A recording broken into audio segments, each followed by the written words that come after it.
Sometimes I wish I could just go back in time and like interview myself.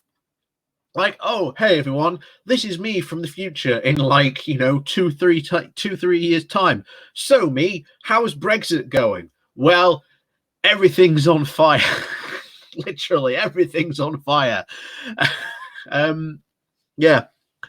I never thought we'd get to the stage where we are just the country has become a living meme.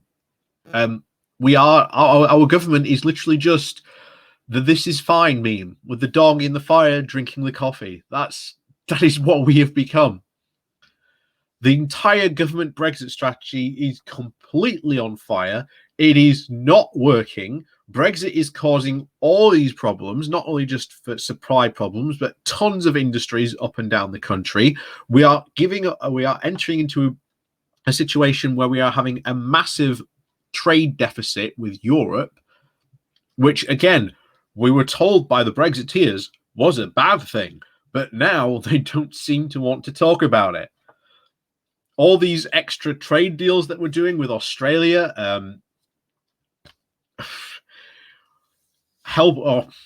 when that deal comes out, I think there's going to be so much more besides the dropped climate agreement. I think there's going to be so much more in there. I think people are going to realize the extent to which some of these deals have been done. I think it could be the same for the New Zealand agreement. And I've said before, why on earth are we trying to join the TTP when we have absolutely no leverage for any of these countries to try and make it better for us to send our products to their countries? Because that's what we're hoping will happen when we join the TTP. But that's not how trade negotiations should be done. Just basic on hope that, we'll get a good deal. And we're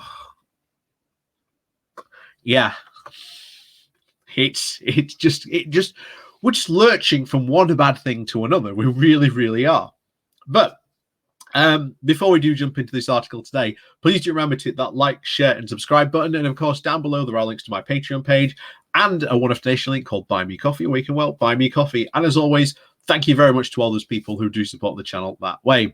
So today's article comes from the New European with the title, "The Government's Brexit Strategy is on Fire. Just like the produce from farmers they shafted." It's been a gloomy week on the sunlit uplands of sovereign Britain, as the smell of rotting and burning produce hits the nostrils of all, or not quite all. Our ostrich government can escape the stench, having planted their heads firmly in the sand to avoid detecting and dealing with the realities. The absence of seasonal workers from the EU continues to cause chaos at the start of the food supply chain, while the lack of HGG drivers does damage at the end. So, a farm near Bognor Regis leaves over 750,000 cottages to just decay, while raspberry growers near York end what have proved to be a futile attempt to try and hire British staff and invite the public to pick what they want for free, before giving up altogether after 20 years in business. Again, shocking. That raspberry story is really shocking. A farm of 20 years in business goes out of business like that. Elsewhere, bonfires are now being lit. Growers in Scotland have destroyed over 2.5 million heads of broccoli and 1.5 million cauliflowers because of a lack of staff. And most gruesomely, more than 100,000 pigs face being killed and burnt because there are just not enough butchers. The pork industry says that a 15% shortfall of abattoir workers means a backlog of at least 85,000 pigs waiting to be slaughtered. And the list is growing by 15,000 pigs every week. The extreme measures are being considered as it becomes uneconomical to actually feed them. A government spokesperson said that it wanted to see employees make long-term investments in the UK domestic workforce instead of relying on labour from abroad. But What happens when UK workers are even reluctant to pick fruit on remote farms or join the haulage industry as the era of driverless vehicles approaches, or retrain as an abattoir worker while adverts for plant-based food fill our screens? A recent suggestion was that serving prisoners could be trained as butchers to try and fill the shortfall. But at least the government has yet to try and suggest that after the Swedish pop legend's comeback from virtual form, our abattoirs could be shafted by the abattoirs. Yeah, that was just last week, to give you an overview. And some of those stories just did not even make mainstream news. Like I say, the raspberry one was very much a York local paper, and I think it got in the Yorkshire Post, but I don't think it went any further than that. But farmers are having problems, and they're having serious problems, and it won't be before long before they really start to shout, because this is their growing period. This is their money-making period coming up. And if they can't sell their produce now, what do? And remember, a lot of Tory support, especially down south, comes from farmers and those in the farming community. What happens there?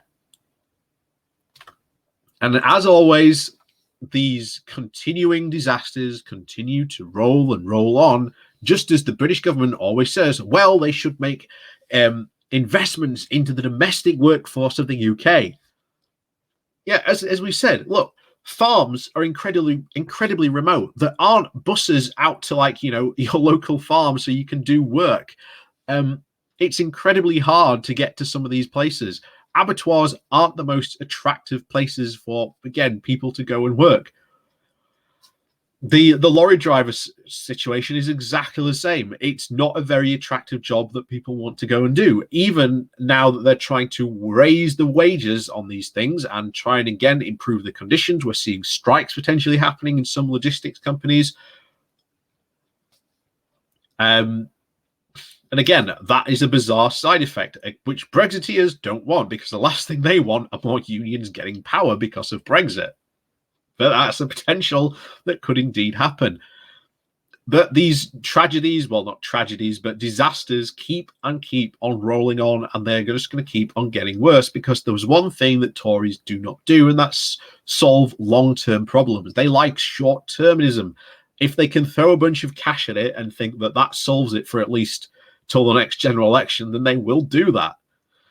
Hence why they're trying to put the blame at the moment on all these industries, saying you should hire more British workers. It's not that easy. And again, it's a very, again, summing up Brexit, a very simple solution to what really is a very, very complex problem. So, as always, thank you very much for watching. Please do remember to hit that like, share, and subscribe button. And of course, down below, there are links to my Patreon page and a recommendation link called Buy Me Coffee, where you can, well, buy me coffee. And as always, thank you very much for watching, and we'll see you all